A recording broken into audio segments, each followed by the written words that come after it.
Bonjour à tous, on va pouvoir commencer avec la première conférence présentée par François Ozurac, professeur des universités à l'Université Lyon 2, et il travaille sur divers projets en neuropsychologie et en psychologie cognitive, et il est également membre de l'Institut universitaire de France. Et il va nous présenter aujourd'hui une conférence intitulée « Sommes-nous la seule espèce culturelle ?» Merci. Bonjour à tous.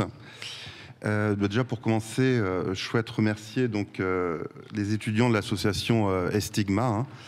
Donc on est très content d'avoir une association, des étudiants en sciences cognitives qui sont aussi motivés et qui sont prêts à donner de leur temps pour organiser donc des journées telles que celle-ci. Donc un grand merci. Alors moi je vais vous parler de culture. Alors on pourrait se demander déjà pourquoi parler de culture sur une journée dont la thématique est l'apprentissage. Mais vous allez voir, finalement, les deux notions sont assez liées. Et vous allez voir, en fait, que la culture va définir un petit peu un apprentissage qui va être médiatisé, finalement, par les autres, c'est-à-dire par nos congénères. Alors, sommes-nous la seule espèce culturelle? La question peut surprendre parce que, finalement, on a eu bien souvent la tendance à considérer, par exemple, de différencier la nature de la culture en supposant que l'aspect culturel, ça rejoignait un petit peu l'aspect humain. Et c'est vrai que si on pense, par exemple, à la culture en se disant, voilà, ça va être, par exemple, un certain groupe de personnes qui vont partager un certain langage, des pratiques culinaires ou un certain nombre de comportements, on pourrait appeler ça des traits, si vous voulez. On a l'impression que si on part de ce principe-là, très vite, finalement, on peut même plus vraiment étudier la question est-ce que la culture peut s'observer aussi dans des espèces non humaines, c'est-à-dire dans d'autres espèces animales. Là, malgré tout, les scientifiques, donc c'est venu plutôt du champ de la biologie, des éthologues et notamment des primatologues, donc finalement des personnes qui réalisent bien souvent plutôt de la psychologie orientée vers l'animal, ont tenté quand même de produire une définition qui permet d'imaginer que, grâce à cette définition, elle est assez opérationnelle pour imaginer que les critères font que ça serait possible éventuellement de considérer qu'une autre espèce est également culturelle. Donc cette définition actuellement, c'est celle qui fait consensus. Et on la retrouve ici dans ce papier-là, publié dans Nature en 1999, par un groupe de primatologues. Et là, cette étude était pilotée par Andrew Whiten. Mais c'est un peu, si vous voulez, tous les grands primatologues contemporains qui se sont mis ensemble pour regrouper leurs données. Et voilà ce qu'ils proposent donc comme définition de la culture. Vous voyez, ils disent que c'est un comportement culturel qui est transmis de manière répétée à travers de l'apprentissage social pour devenir une caractéristique au niveau du groupe. Donc ça donne une définition opérationnelle qui permet d'envisager, dès lors qu'on ne parle pas déjà de quel est le trait concerné, si on ne dit pas que c'est du langage ou une pratique culinaire, mais simplement un trait comportemental qu'on peut retrouver donc au niveau d'un groupe, si bien qu'au bout d'un moment, l'ensemble du groupe semble montrer ce comportement. Mais encore faut-il démontrer que ce comportement, il a été transmis socialement, c'est-à-dire en gros qu'il a été inspiré par ce que les congénères ont pu réaliser. Donc inspirer, ça ne veut pas forcément dire... ça veut dire forcément observer. Vous allez voir, ça ne veut pas dire imiter. Bien souvent, on a envie de dire imiter, mais pour les scientifiques, la notion d'imitation est encore, vous voyez, une étape supplémentaire. Mais ne serait-ce qu'en fait qu'être biaisé dans son apprentissage, c'est-à-dire au lieu d'apprendre de manière aléatoire des relations dans l'environnement, l'autre semble nous orienter vers un apprentissage bien spécifique. Donc dans cette étude, ce que les auteurs ont fait, donc ces auteurs, c'est des auteurs qui ont aussi, ces primatologues, c'est pas toujours le cas, il y a des primatologues qui étudient des espèces plutôt en captivité, pour leur faire plutôt des expérimentations. Là, ils ont mis ensemble 161 années d'observation sur le terrain. Donc ils ont, l'ensemble de ces primatologues donc, ont donc observé pendant 161 années des chimpanzés donc, en Afrique. Ils ont donc regroupé toutes ces observations et ils sont intéressés au comportement d'utilisation d'outils. Donc, il y avait 6 endroits comme ça en Afrique centrale, vous voyez, en Guinée, dans l'Ouganda, en Tanzanie. Donc, 6 groupes de chimpanzés qui ont été étudiés par ces différents chercheurs. Et déjà, au niveau de l'espèce, c'est-à-dire l'ensemble des comportements répertoriés, ils ont répertorié plus d'une 60aine de comportements d'utilisation d'outils. Donc, Donc ça peut aller jusqu'à utiliser une pierre pour casser une noix, utiliser une tige pour sonder une termitière, un peu comme si on pêchait, c'est-à-dire qu'ils insèrent et puis ils regardent après ce qui se passe, un peu comme quand on jette un bouchon en ne sachant pas trop finalement ce qu'il va y avoir au bout. Et après, ce qui les a intéressés, c'est de regarder. Vous voyez ici, donc en fait, vous voyez, il y a des petits icônes. Chaque icône représente un comportement d'utilisation d'outils. Quand il est présent, ça veut dire qu'il est présent au niveau du groupe. C'est-à-dire qu'on le voit majoritairement dans ce groupe de chimpanzés. Ce n'est pas simplement un individu isolé qui le produit, hein, ça devient une caractéristique du groupe.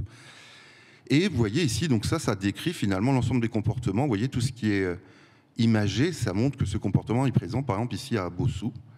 Ici, c'est les comportements décrits à Kibale, etc.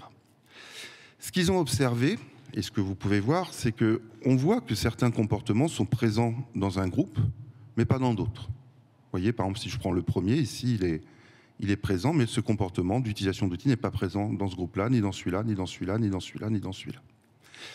Donc on voit déjà des variations dans les comportements d'utilisation d'outils, c'est-à-dire que tous les chimpanzés ne produisent pas les mêmes comportements d'utilisation d'outils. Ça dépend finalement du groupe dans lequel ils sont.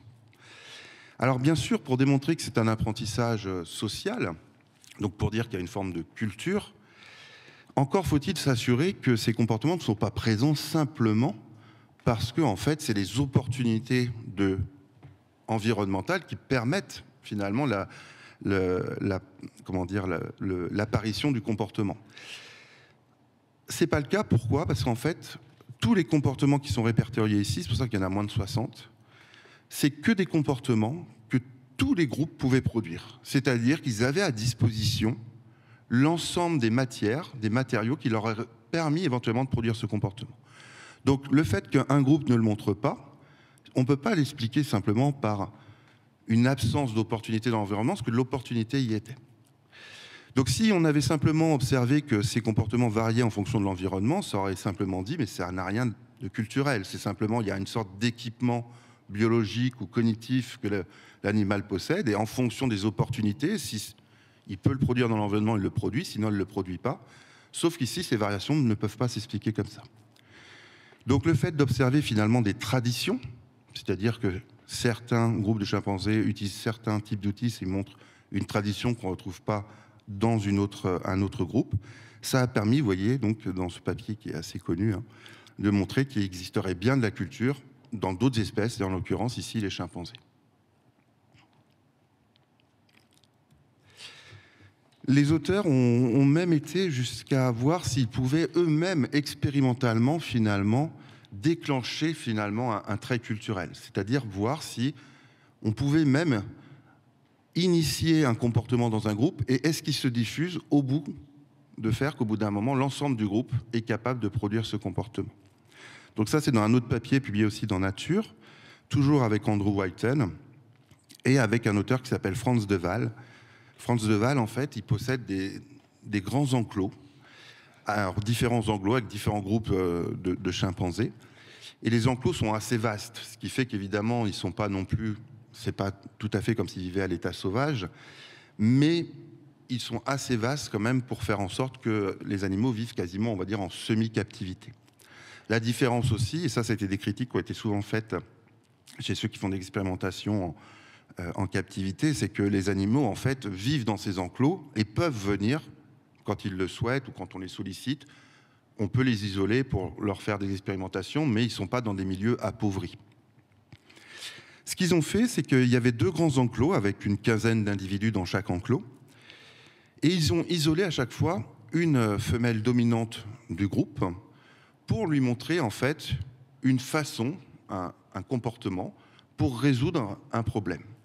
Pourquoi ils ont pris à chaque fois une femelle dominante? En fait, c'était pour s'assurer qu'au moment où ils allaient réintroduire la femelle avec le dispositif dans le groupe, elle puisse avoir une place au niveau de la hiérarchie assez dominante pour qu'elle ne se fasse pas déloger d'entrée de jeu par d'autres chimpanzés et donc que ça laisse le temps finalement aux autres chimpanzés de pouvoir observer le comportement.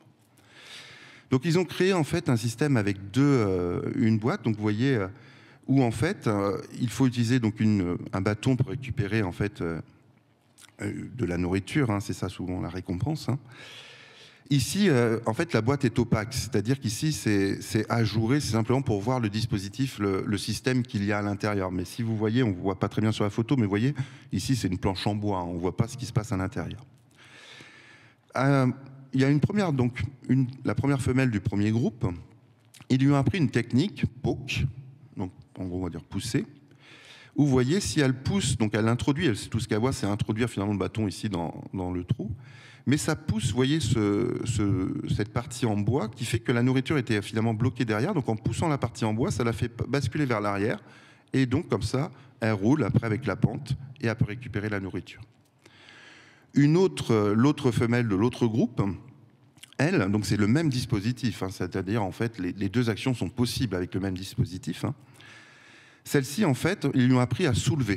Vous voyez, ici, on peut soulever finalement la partie en bois. Et si on la soulève, bah, ce que ça fait, c'est que directement, la nourriture qui est bloquée derrière, en fait, bah, du coup, elle peut glisser sur la partie haute ici de la pente, elle tombe et elle peut également la récupérer. Donc, ils ont appris à chaque femelle chacune des techniques et ils l'ont réintroduite avec le dispositif en libre accès dans son groupe. Voici donc les résultats. Donc ici, si vous voulez, c'est pendant la première semaine hein, de réintroduction. Ici, on a, donc c'est tout petit, il faut me faire confiance. Ici, donc c'est la femelle à qui on a appris le poke. Ici, c'est la femelle à qui on a appris le lift, donc de tirer. Et ici, c'est les différents membres. Chaque c'est pas une valeur, mais enfin, en tout cas, à chaque fois, ici, chaque valeur correspond en fait à un membre du groupe. Donc, vous voyez, il y a une quinzaine d'individus dans ce groupe-là, et à peu près la même chose ici. En ordonnée, c'est le nombre de succès, et la barre, si elle s'arrête par exemple à 5, ça veut dire simplement l'animal, il a tenté 5 fois d'interagir avec la boîte. Et ce qui est en noir, ça représente ici le nombre de fois où, sur l'ensemble des essais, donc c'était maximum 30 par individu, combien de fois, par exemple, il a utilisé la technique poke.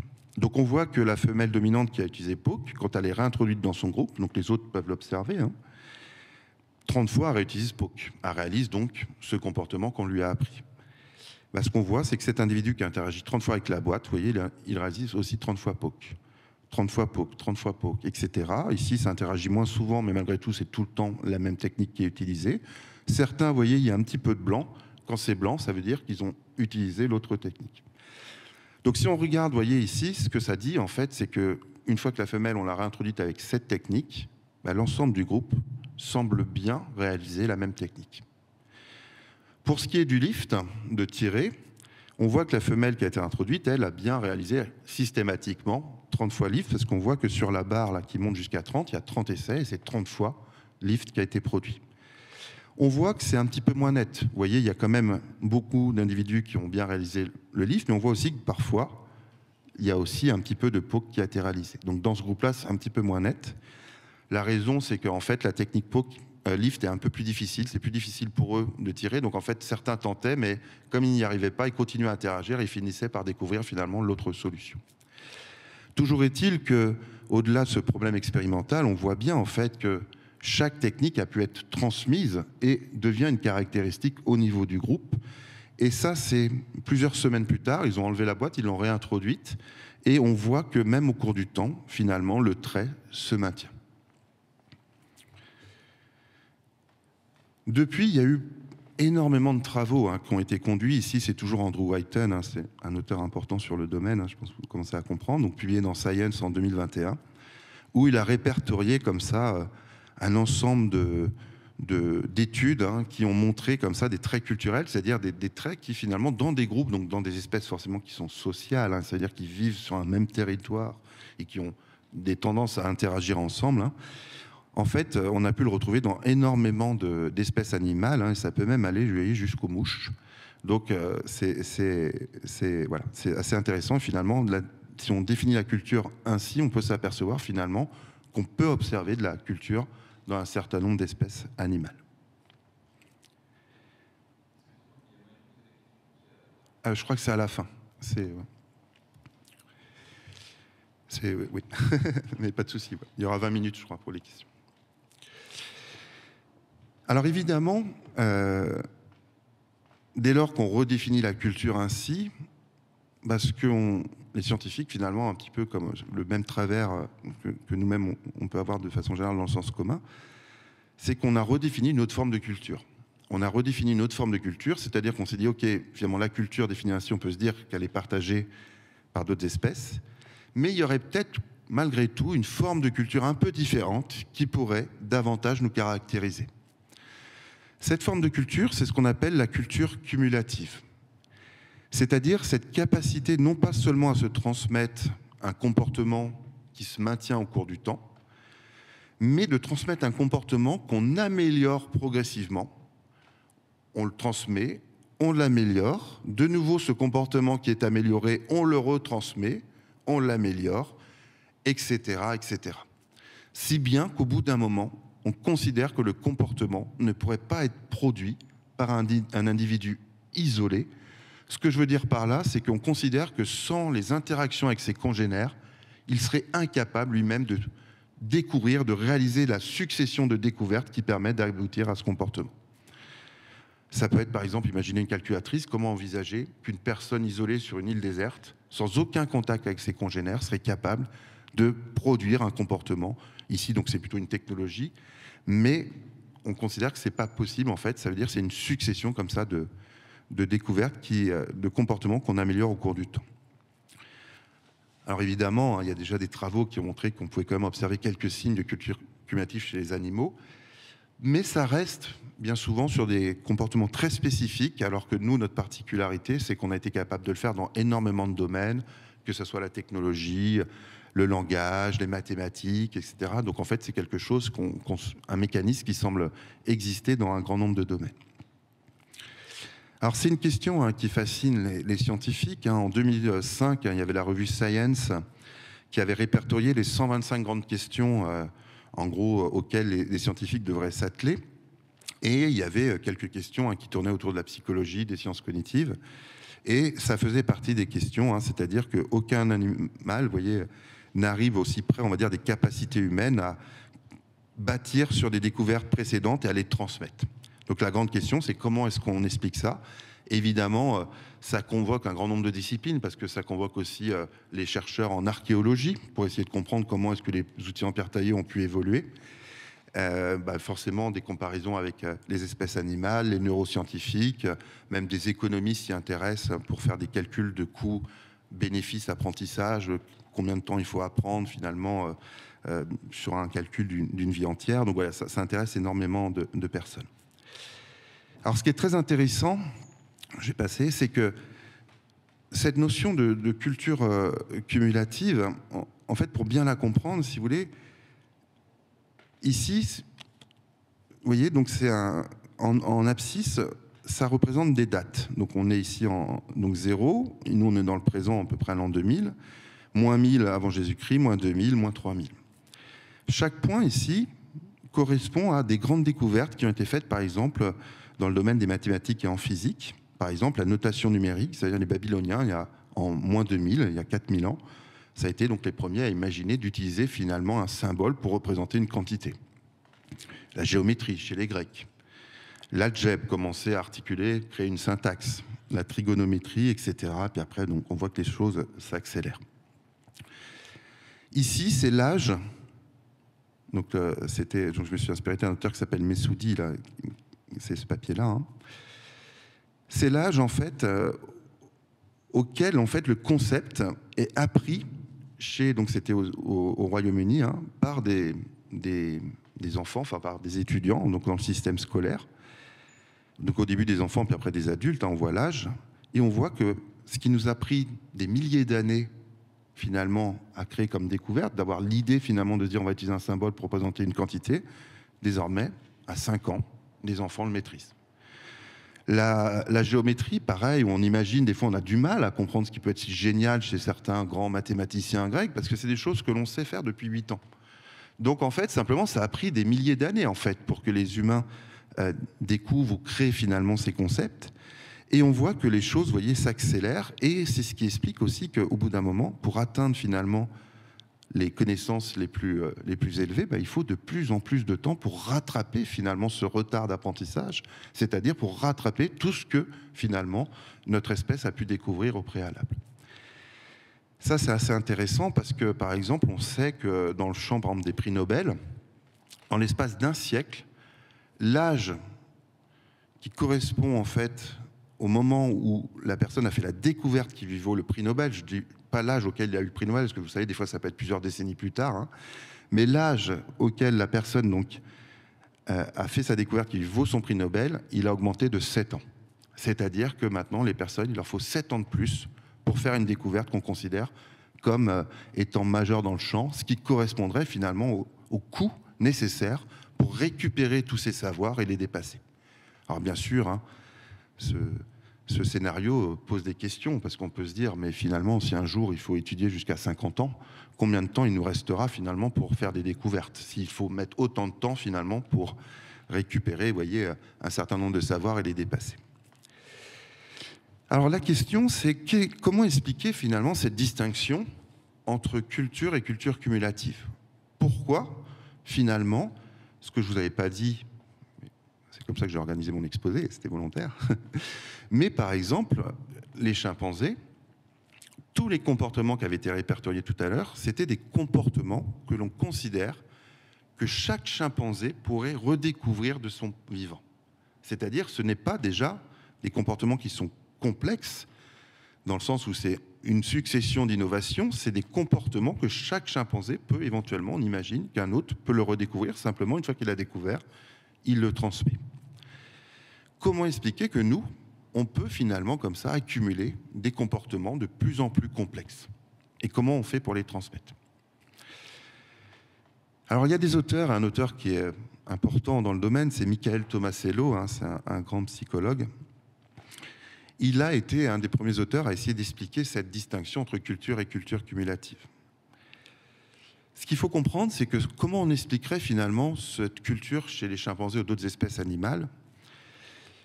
En fait, on pense que ça pourrait reposer sur un principe qui est assez simple, qui est un peu en lien avec ce qu'on appelle le rehaussement du stimulus.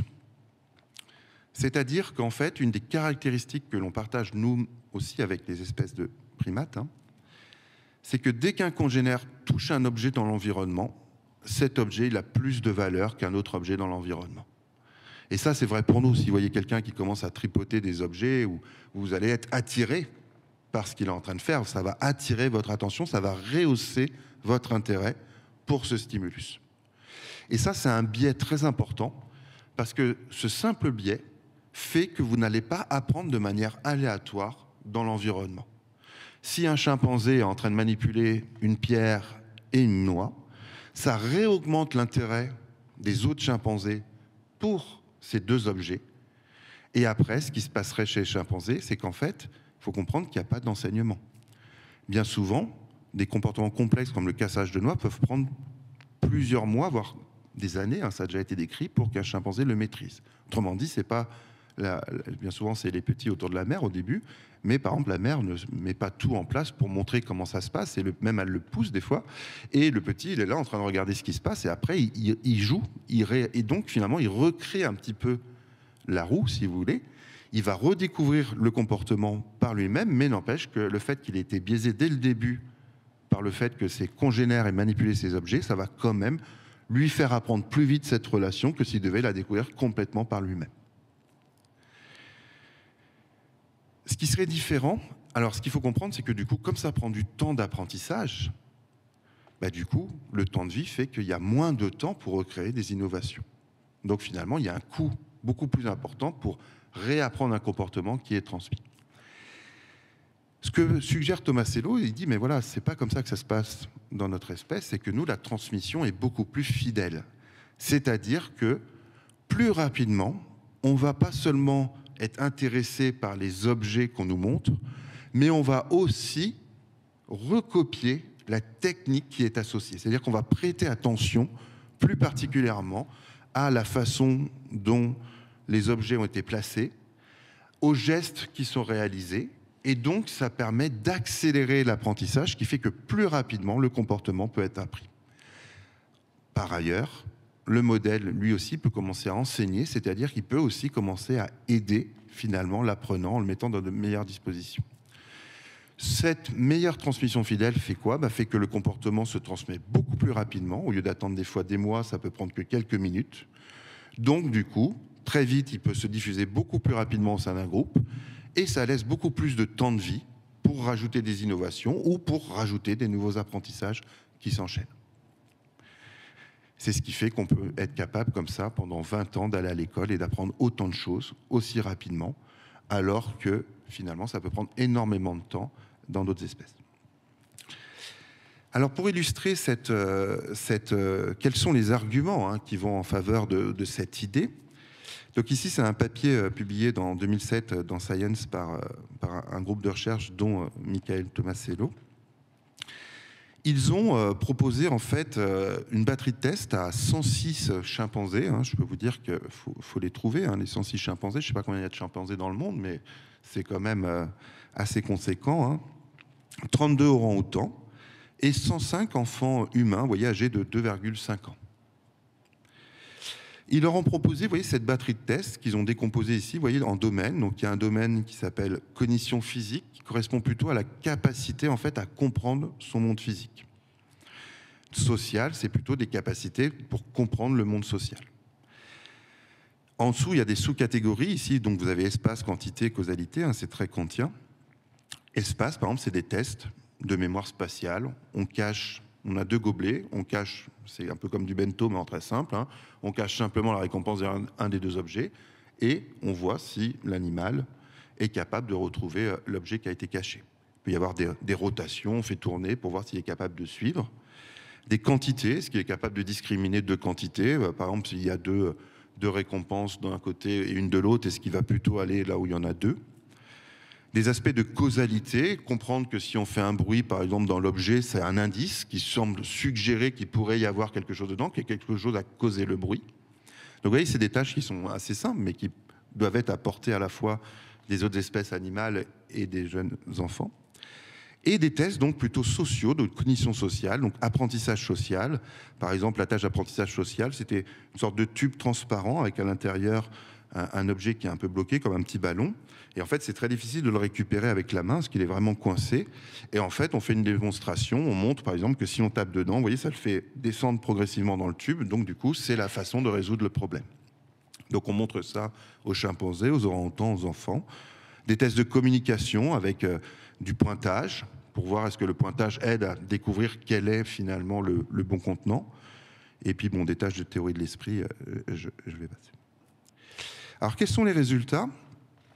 Ici, c'est les performances obtenues sur le domaine cognition physique, c'est-à-dire compréhension du monde physique. On a donc les jeunes enfants, les chimpanzés, les orang-outans. Et ici, c'est le score. Donc, quand on arrive à 1, c'est parfait. 0, c'est un échec. Ici, c'est les résultats. Donc, en fait, si vous voulez, c'est la médiane, c'est-à-dire en noir, c'est-à-dire au-dessus, il y avait 50% des enfants, en dessous, il y avait 50% des enfants. Donc, c'est pas vraiment la moyenne, mais c'est la médiane. Ici, c'est les scores, on va dire, extrêmes, donc ce qui nous permet de voir l'étendue un petit peu, vous voyez, des scores dans les 3 groupes.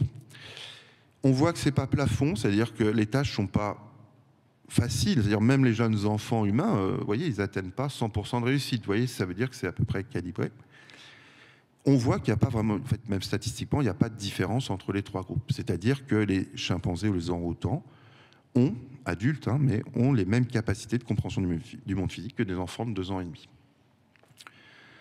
Le profil n'est pas du tout le même sur l'aspect social. On voit que les jeunes enfants, pour le coup, là, sont bien meilleurs pour utiliser des indices sociaux, des démonstrations. Ça les aide, en fait, si quelqu'un leur montre comment taper pour récupérer le ballon qui est coincé dans le tube, eux, ça les aide vraiment beaucoup, quoi. Et là, même sur cette tâche, on voit quasiment les chimpanzés et les orang-outans qui ont des scores proches de 0, alors que les enfants, eux, ça leur donne vraiment un indice très important. Donc les enfants, c'est quoi la conclusion de cette étude? C'est qu'en fait, les enfants, vous voyez, à 2 ans et demi, ils ne posséderaient pas, ça voudrait dire, en fait, c'est un peu dans ces notions, alors c'est toujours un peu dangereux de parler d'inné ou d'acquis, mais l'idée, pour faire simple, c'est qu'en fait, on voit que de manière innée, les enfants ne posséderaient pas une meilleure compréhension du monde physique. Jusqu'à 2 ans et demi, ils ne comprennent pas mieux le monde physique que les chimpanzés ou les orang-outans. Pourtant, ils sont déjà capables de posséder des capacités cognitives qui leur permettent de plus rapidement apprendre et extraire des indices sociaux qui les aident finalement à apprendre. L'idée de Tomasello, c'est pas de dire que ça ne bouge pas. Bien sûr, si après on fait la même étude à 4 ans, on va voir que les enfants sont meilleurs. Puis à 6 ans, à 8 ans, et puis bien sûr, si on va aller voir des étudiants en école d'ingénieur, etc., bien sûr, les différences vont se creuser. Mais c'est l'idée de se dire que finalement, a priori, la différence majeure entre les deux espèces ne vient pas sur la compréhension des causalités ou du monde physique, mais dans cette capacité à utiliser les indices que le monde social nous donne pour apprendre finalement. Et c'est cette différence-là qu'on verrait très tôt chez les enfants, dans notre espèce, qui fait que progressivement, c'est ça qui augmenterait finalement l'apprentissage et les connaissances dans l'ensemble des autres domaines.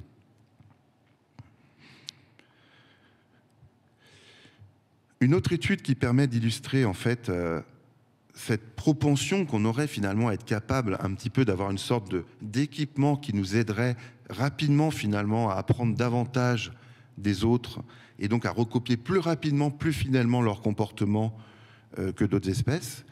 Donc c'est une étude publiée également dans Science, et l'auteur important, si vous voulez, l'auteur un peu qui pilote ces études, là, c'est Kevin Laland.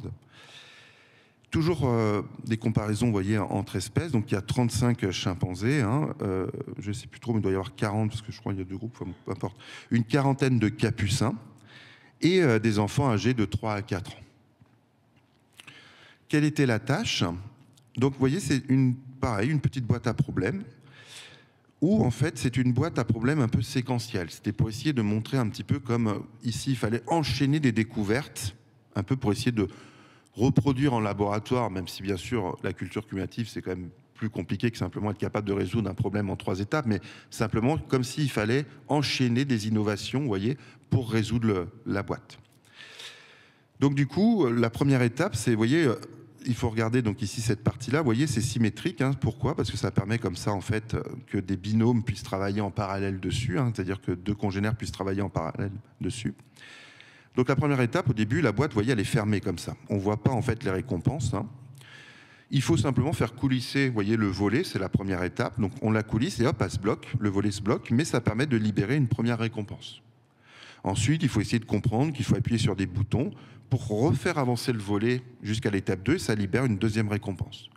Ensuite, il faut comprendre qu'il faut faire tourner, vous voyez, une sorte de molette pour arriver à l'étape 3, et ça libère une troisième récompense. Donc il faut enchaîner comme ça, vous voyez, une série de découvertes pour accéder aux récompenses qui sont qualitativement de plus en plus plaisantes, notamment pour les capucins et les chimpanzés. Donc le dispositif était proposé dans des groupes, c'est-à-dire en réalité il était déposé dans un groupe, donc chacun pouvait y aller, donc des groupes d'enfants dans une classe ou des groupes de chimpanzés ou de capucins, donc ils pouvaient y aller comme ça et puis regarder un petit peu ce qui se passait entre les binômes. Bon là vous voyez c'est simplement des illustrations un petit peu de ce qui se passait. Alors si on regarde les performances, c'est-à-dire jusqu'à quelle étape ont été capables d'aller chaque espèce, on voit en fait que ici c'est les capucins, donc ici c'est assuré de cette façon-là, c'est-à-dire qu'ils ont été à l'étape 0, c'est-à-dire qu'il y a à peu près 20%, vous voyez, des capucins qui n'ont pas réussi ne serait-ce qu'à faire coulisser le premier volet. Donc ils n'ont même pas réussi à aller à l'étape 1. 80% qui vont jusqu'à l'étape 1, donc ils ont au moins fait coulisser. Et vous voyez 20% qui ont atteint l'étape 2, donc qui ont été capables d'appuyer sur les boutons pour faire avancer encore un petit peu plus le volet. Les chimpanzés, eux, vous voyez, il y a une majorité, 90%, qui réussissent au moins à faire coulisser le volet. Quelques-uns, vous voyez, qui arrivent jusqu'à appuyer sur les boutons pour faire encore progresser la tâche. Et même un, apparemment, qui a réussi à aller jusqu'au bout. Chez les jeunes enfants, il y en a quand même, vous voyez, un certain nombre qui n'arrivent pas du tout à résoudre la tâche. Ils avaient une quinzaine de minutes, il était disposé comme ça pour un certain temps. 20% qui arrivent à l'étape 1, 10% l'étape 2, bon, j'ai un peu du mal à revoir combien, mais bon, à peu près, vous voyez, 40% qui réussissent jusqu'à l'étape 3. Bon, en soi, c'est pas pour ça qu'ils ont publié dans Science grâce à ces résultats, c'est simplement, bon, ça montre quand même que les enfants humains ont été un petit peu plus loin dans la tâche. Ce qui les a intéressés, c'est ils ont essayé de voir qualitativement comment ça se passait entre les binômes. Ils ont regardé, en regardant les vidéos, est-ce qu'il y avait des comportements d'enseignement? Comment est-ce qu'on définit l'enseignement? En fait, c'est un comportement que la personne fait gratuitement, c'est-à-dire qu'elle n'a aucune raison de le faire parce qu'elle-même y arrive, donc elle rajoute finalement, elle le refait, soit elle redémontre alors qu'elle a déjà récupéré la récompense. Vous voyez, elle n'a pas d'intérêt, elle, individuel de le faire, c'est un acte assez altruiste finalement, simplement pour faciliter l'apprentissage d'une autre personne. Ça peut être de montrer, faire des gestes. Évidemment, nous, l'enseignement, on imagine en gros quelque chose de très verbal, mais en réalité, ça peut être quelque chose de non verbal. Ça peut être simplement de faire un geste, de donner des renforcements. Et c'est aussi une façon de définir l'enseignement qui permet éventuellement de pouvoir l'observer dans d'autres espèces. Comme vous pouvez le voir, il y avait à peu près 25% des enfants qui ont enseigné, c'est-à-dire que quand ils y arrivaient, après ils reproduisaient le comportement pour essayer de faciliter l'apprentissage de l'autre qui était à côté d'eux. Et comme on le sait, parce que ça c'est quelque chose qu'on n'a jamais observé vraiment en état sauvage, pas d'enseignement dans les autres espèces. C'est-à-dire que c'est comme s'ils faisaient leur comportement, quand ils y arrivent, ils ne vont pas le reproduire pour aider l'autre à mieux comprendre. Ici, c'était ce qu'ils ont appelé matching, c'était est-ce que l'individu, quand celui d'à côté réalise un comportement, est-ce qu'il tente de réaliser strictement le même comportement? Donc là, on est plutôt sur le versant apprenant. Avant, c'était plutôt comment la personne essaye d'aider, mais l'autre, maintenant, comment est-ce qu'il essaye de s'inspirer de ce que l'autre fait? Donc soit, en gros, les comportements, on pouvait dire que c'est des comportements qui sont identiques, qui matchent avec ce que l'autre fait, ou soit ils ne matchent pas, c'est-à-dire que pendant que l'autre fait quelque chose, l'autre fait autre chose. Chez les capucins, on ne voit pas vraiment de différence entre les deux types de comportements. Il faut même un petit peu plus des comportements différents que ce que le congénère est en train de faire. Vous voyez, si c'est les comportements différents, là, c'est les mêmes. Après, la boîte, il n'y avait pas 50 comportements possibles. Donc, bien sûr, des fois, ils peuvent aussi faire la même chose, mais ça peut être un peu le même profil chez les chimpanzés. Et en fait, on voit que chez les jeunes enfants, vous voyez, ils ont déjà la propension, ils ont déjà tendance à faire davantage le même comportement que ce que le congénère est en train de faire. Ils voient que l'autre est en train de faire un truc, ils essayent très vite de s'en inspirer. Enfin, les aspects prosociaux, là c'était en gros, est-ce que, une fois que la récompense est récupérée, est-ce que l'individu va la donner finalement au congénère qui lui n'a pas obtenu de récompense? Et bien là, vous voyez, ils ont répertorié chez les enfants, alors qu'ils étaient moins nombreux, 200 comportements altruistes, c'est-à-dire que les enfants, quand ils récupèrent une récompense, au bout de la deuxième, ils la donnent à l'autre, ce qui crée une forme de motivation, ce qui aide finalement, ce qui peut motiver l'autre finalement à essayer de continuer à insister sur la tâche. Donc vous voyez, on a un ensemble comme ça un petit peu de comportements qui permet de décrire et d'expliquer finalement un peu comment la transmission fidèle pourrait émerger, c'est-à-dire avec cette tendance à plutôt essayer d'imiter un peu ce que l'autre fait, donc ça on est sur le versant apprenant, et en même temps cette tendance aussi qu'on pourrait avoir naturellement à essayer finalement d'aider l'autre en essayant de faciliter son apprentissage, ou voire même en lui donnant un support social, c'est-à-dire en essayant de le motiver à rester dans la tâche. Alors je vais finir avec ça, donc juste pour savoir en fait que cette tendance qui pourrait apparaître donc à essayer de reproduire le plus fidèlement possible les comportements qu'on observe chez nos congénères et qui pourrait être finalement la base de cette culture cumulative qui nous permettrait comme ça d'accumuler plus rapidement des comportements de plus en plus complexes. Andrew Whiten, encore une fois, a créé un dispositif qui permettait en fait de voir si les enfants étaient capables vraiment de recopier fidèlement, donc d'essayer d'imiter, on parle vraiment d'imiter quand on essaie vraiment de recopier le plus fidèlement possible ce que l'on observe, c'est-à-dire pas simplement d'essayer de résoudre la tâche, mais vraiment d'essayer de reproduire l'ensemble des actions qu'on a pu observer. Et pour tester ça, ce qu'ils ont fait de manière assez ingénieuse, c'est qu'ils ont proposé une boîte. Donc vous voyez une boîte qui est soit transparente, soit opaque. Donc quand c'est opaque, on ne voit pas ce qu'il y a à l'intérieur, mais on va se concentrer sur ce qui est transparent. Et en fait, vous voyez, il y a une surboîte dessus. La surboîte, elle ne sert à rien parce que la récompense, il suffit d'ouvrir ce petit volet, d'insérer le bâton et on peut récupérer la récompense.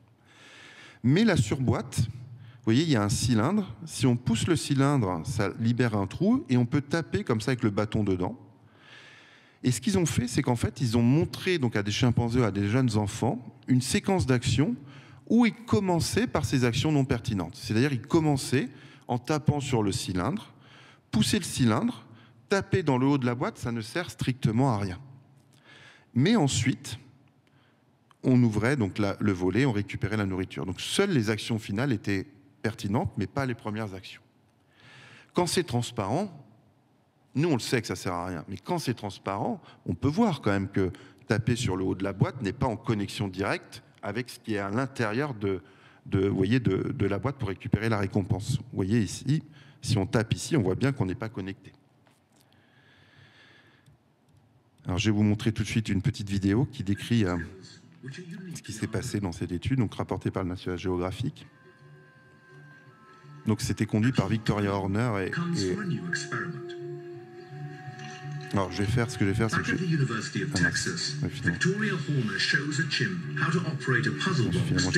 je vais quand même couper le son pour vous décrire. Donc là, vous voyez, elle apporte la boîte. Alors, ce qu'il faut savoir, c'est qu'au début, la boîte peut être opaque. Quand c'est opaque, on peut pas vraiment voir, en fait, si c'est pertinent ou pas. Vous voyez ce qu'elle est en train de faire. Bon, taper sur les cylindres. Mais vous voyez, là, quand on tape, on ne sait pas vraiment si ça peut être utile ou pas. Hein. Donc ensuite, elle ouvre. Et là, effectivement, c'est l'action pertinente. Quand on donnait finalement on voyait en fait que, vous voyez, quand même, les chimpanzés se mettaient quand même à s'intéresser à cette première partie. Donc c'est comme s'ils commençaient un peu plus, malgré tout, malgré tout imiter. C'est-à-dire, quand je vous dis qu'ils font moins de transmission fidèle, bon, tout ça, c'est toujours un peu en débat. Mais globalement, quand même, c'est moins. Mais là, vous voyez, ils essayent quand même. Et après, donc, ils réalisent l'action pertinente. Là, c'est chez des jeunes enfants. Donc ça, c'est un autre auteur qui s'appelle Lyons, qui a beaucoup travaillé dessus. Vous voyez, on montre.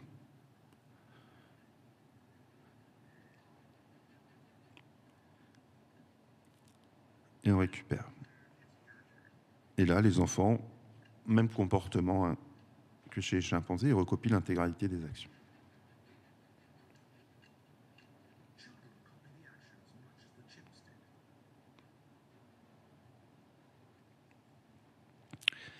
La question, c'est qu'est-ce qui se passe quand la boîte devient transparente? C'est-à-dire qu'on peut commencer à observer la relation éventuellement causale. Donc vous voyez bien, là on voit bien que l'intérieur de la boîte, c'est la partie noire, on voit bien qu'elle n'est pas connectée avec le haut de la boîte.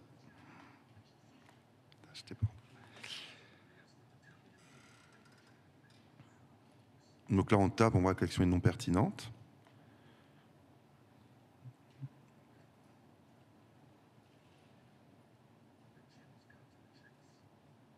Et là, les chimpanzés vont directement à la récompense. Donc, ils ne recopient pas les actions non pertinentes.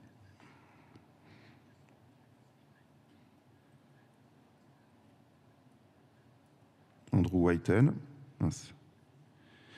Quand on le fait chez les enfants recopient les actions non pertinentes. Et c'est un effet assez robuste. Vous voyez? Donc, on pourrait se dire que les chimpanzés, finalement, sont plus malins que les enfants. Mais pour bien comprendre l'idée, c'est qu'en fait, en réalité, ça serait très adaptatif. Parce que nous, là, on sait que ce n'est pas du tout pertinent. Mais ce qu'il faut bien comprendre, c'est que dans la vie de tous les jours, quand vous voyez, par exemple, je sais pas moi, un ou une amie qui est en train de préparer une quiche, qui va mettre peut-être un certain papier au-dessus, ou de l'aluminium et tout ça, vous ne savez pas toujours pourquoi les gens font ça. C'est-à-dire que la relation causale, vous ne la comprenez pas forcément.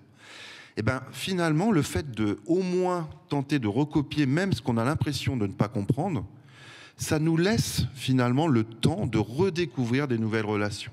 C'est-à-dire que si on recopiait que ce que l'on comprenait, ben finalement on apprendrait très peu. Là, en fait, c'est comme si les enfants, c'est un peu le moment où se développent aussi certaines capacités de cognition sociale, ils se disent, mais finalement, il fait peut-être pas ça par hasard. Il y a peut-être une raison qui m'échappe. Et même la boîte, quand on fait ça à des adultes, les adultes recopient tout également. Hein. C'est-à-dire, ça marche après très très bien. Oui, oui, oui. Et en fait, parce qu'en fait, après, quand on demande aux adultes, ils disent, bah non, mais je me disais peut-être que ça permettait de décoller la récompense qui est à l'intérieur. Vous voyez, ils essayent de comprendre des relations causales, mais ils se demandent ce qui se passe. Mais vous voyez, ils essayent de retrouver une sorte de relation.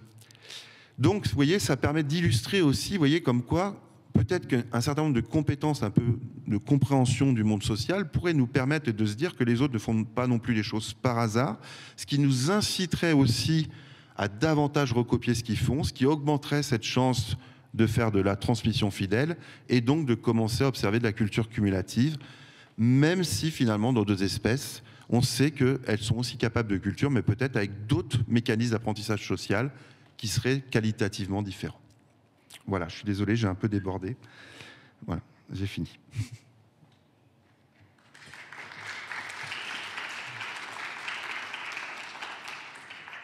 Donc merci beaucoup à François Ozurac pour cette conférence. S'il y a quelques questions en lien avec ce qui vient d'être présenté, on va passer avec des micros dans la salle pour que vous puissiez poser vos questions.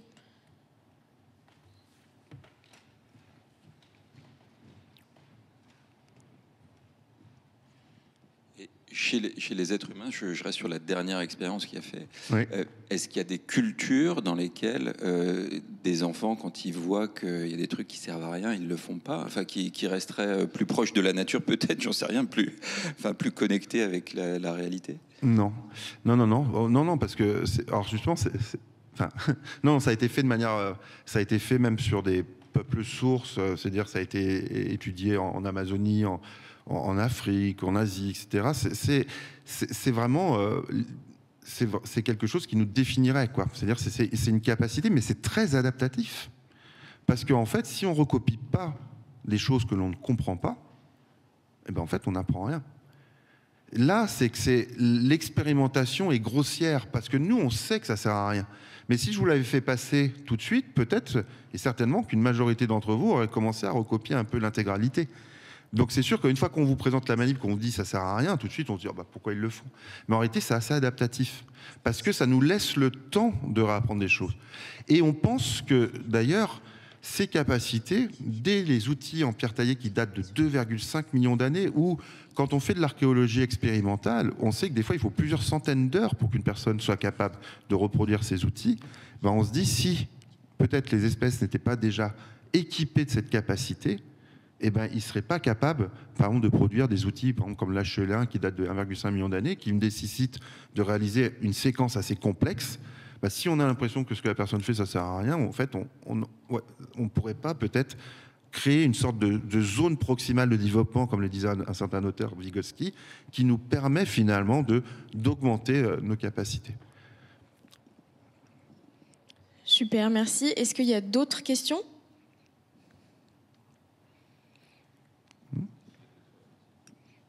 J'ai pas vu d'autres questions. Et les enfants, il y a un moment où ils arrêtent le truc inutile ou ils continuent toute leur vie? Alors, ça a été également fait. En fait, les enfants, tout de suite après, ils le font. Quand on l'étudie un mois après, ils le font plus. Donc, ce qui montre que c'est un mécanisme sur du court terme. C'est juste comme si on utilisait notre mémoire, on appelle ça la mémoire épisodique, une sorte de souvenir de ce qu'on a vu, qu'on maintient temporairement. C'est la même chose que quand quelqu'un nous explique, je sais pas moi, quelque chose sur Excel où on panne un peu rien, on se dit non mais attends, il faisait pas un truc comme ça, et toutes les bribes de choses qu'on se rappelle, ça peut être ça nous oriente pour réapprendre quand même un certain nombre de choses, éventuellement les comprendre. Ce qu'il faut comprendre, c'est que c'est un comportement qui est quand même assez rationnel, dans le sens où par exemple, si l'enfant voit un adulte au préalable qui paraît incompétent, c'est-à-dire un adulte, avant on lui montre en gros qu'il se trompe, on montre qu'il fait un peu n'importe quoi. Si ensuite on le met comme modèle et qu'il fait ces actions-là, les enfants ne recopient pas. Donc, ça veut dire qu'il se crée une représentation du modèle, de la pertinence du modèle. Forcément, un adulte, pendant longtemps, l'enfant, de toute façon, l'adulte, il sait tout. Parce que quand il va s'en rapprocher petit à petit, il se rend compte que ce n'est pas le cas. Donc, en fait, avant tout, il y a des descriptions comme ça de comment ça fonctionne. Au début, tous les adultes sont des bons modèles pour les enfants. Et après, bon, ils affinent. Et c'est pareil, si par exemple le comportement est réalisé sur une boîte dont on a coupé les deux parties et qu'on met une partie loin de l'autre et qu'on réalise le comportement et après on fait l'action pertinente de l'autre côté, les enfants déjà, ils surimitent beaucoup moins. Ils le font moins parce que là, ils comprennent pas. Non, il n'y a pas de connexion là. Il n'y a rien à apprendre, c'est grossier. Et ce qui montre aussi que c'est pas non plus qu'un phénomène de conformisme. C'est pas genre en gros je le fais. Est-ce qu'il y a d'autres questions encore? Non, dernière chance avant la troisième question de monsieur. Oui, tout à l'heure, dans la première expérience, vous avez parlé de femelles dominantes. Ça veut dire que si ce n'est pas des femelles dominantes, il n'y a pas d'apprentissage, il n'y a pas de transmission? Si. En fait, c'était juste là pour le... En fait, ce qu'il faut comprendre, c'est que au bout d'un moment, quand il y a un individu qui produit le comportement, et qu'un deuxième se met à le produire, après ça fait boule de neige, quoi. D'ailleurs 2, 3, et là, au bout d'un moment, si tout le monde se met à manipuler des cailloux et des noix, là, l'animal il ne peut plus voir ce comportement. Simplement là, dans la scène expérimentale, s'ils avaient peut-être fait apprendre à un animal subordonné, Le risque, c'est qu'en le remettant dans l'enclos, peut-être les dominants seraient arrivés, l'auraient poussé, et donc finalement il n'y aurait pas eu le temps finalement d'observer le comportement. Ou alors une autre façon de faire, ça aurait été de mettre plein de dispositifs à des endroits différents. Mais en fait, c'était juste pour s'assurer que tous les autres membres du groupe pouvaient bien observer quand même le comportement. Mais dans la vie sauvage, c'est pas ça, parce que les ressources sont dispersées, ils ont tous un peu accès aux ressources, donc ils observent les comportements. Évidemment, ça va moins vite aussi, parce que là, tout est fait pour que d'un coup, on cible bien ce comportement, on provoque pour faire en sorte qu'on ait plus de chances d'observer ce comportement-là, alors que dans la vie sauvage, évidemment, il y a plus d'aléatoire. Pardon. Bonjour, dans une expérience, vous montrez qu'il y a 20% des enfants qui ne réussissent pas à pousser la trappe. Tout comme je ne sais plus quelle espèce de singe. Oui. Est-ce que ces enfants-là ont été suivis par la suite? Est-ce qu'on voit qu'il y a un rattrapage, en fait? Ça se nivelle avec le temps ou... Non, il n'y a pas plus de choses. Après, je ne sais pas comment dire. Alors, ce que l'on sait de ces enfants, ici, ça c'est la description, je l'avais passé cette diapo parce que je voyais que j'étais un peu court. Donc, par exemple, il y en a 8 là, qui sont dans ce groupe-là. Tout ce que l'on voit, c'est que c'est des enfants, en fait, c'est eux qui ont bénéficié le moins de support social. Donc, en fait, tous ceux qui ont reçu de l'enseignement, par exemple, sur les 15 qui ont réussi, il y en a 9 qui ont reçu de l'enseignement. Alors que eux, dans ce groupe-là, il y en a 0 KB. C'est-à-dire que dans les interactions, si on décrit ceux qui ont réussi et ceux qui ont échoué, ceux qui ont réussi, généralement, ils ont pu bénéficier d'enseignement. Ils ont un peu plus tenté, effectivement, peut-être d'imiter. Et ils ont aussi bénéficié davantage de actes altruistes. Donc ça montre bien aussi que l'ensemble de ces comportements est bien lié à la performance des enfants. Après, donc au-delà de ces variables un peu externes, ce que je veux dire, c'est comment on peut expliquer finalement le comportement de ces enfants. Donc là, on peut l'expliquer un peu par ce qu'ils ont pu bénéficier socialement, un petit peu comme aide globalement. Après, c'est parce que aussi, ce qu'il faut bien se dire, c'est que les expés sont calibrés avec un temps donné. Ça ne veut pas dire que ces enfants n'auraient pas pu réussir, ou si on avait repassé des fois la manip, une autre fois en imaginant que les enfants aient oublié, on aurait pu avoir des petites différences. Enfin, c'est pas... Voilà. Enfin, je ne sais pas si je réponds bien à la question. Peut-être une dernière question rapide, mais je vais devoir arrêter les questions bientôt pour laisser le temps à l'autre conférence de s'installer. Oui, excusez-moi, dans la suite, est-ce que les enfants qui ont enseigné, donc les 9 enfants, est-ce qu'ils ont une courbe d'apprentissage qui est d'autant plus grande parce qu'ils ont enseigné aux autres? Vous voyez ce que je veux dire? Dans la suite, c'est-à-dire après la manip? Ouais, est-ce qu'ils ont une progression qui est plus importante que les autres parce qu'ils ont fait preuve d'enseignement envers les autres enfants? Je sais pas. Là, pour ces enfants-là... Est-ce qu'il y a des vertus en fait à enseigner? Est-ce qu'on apprend plus vite parce qu'on enseigne aux autres? Alors, c'est... à 4 places de vous, il y a Nina que j'encadre en thèse et justement, elle s'intéresse à la question parce que enseigner, c'est un acte altruiste, c'est-à-dire altruiste, mais qui est très adaptatif, parce que si tout le monde est biaisé pour faire ça, c'est tout le groupe qui en bénéficie. Donc au niveau, mais la question, c'est voilà, le sujet de Nina, la question qu'elle se pose, c'est de savoir si finalement il y a quand même pas un bénéfice un peu plus direct à l'enseignement. Est-ce que finalement enseigner, ça nous permettrait quand même pas de mieux comprendre, ce qui fait qu'on aura une sorte de gratification aussi un peu plus directe qui pourrait aussi inciter un peu le comportement. Au-delà d'imaginer un acte complètement altruiste qui est sûrement vrai, hein, mais qui fait que simplement j'ai aidé, je vois que l'autre est content, donc ça me gratifie, voilà. Ça. Mais voilà. Mais là je sais pas là par rapport à ces enfants-là, j'ai pas plus de description. On prend le micro. Merci, super, merci beaucoup. Donc merci. On a terminé pour cette conférence.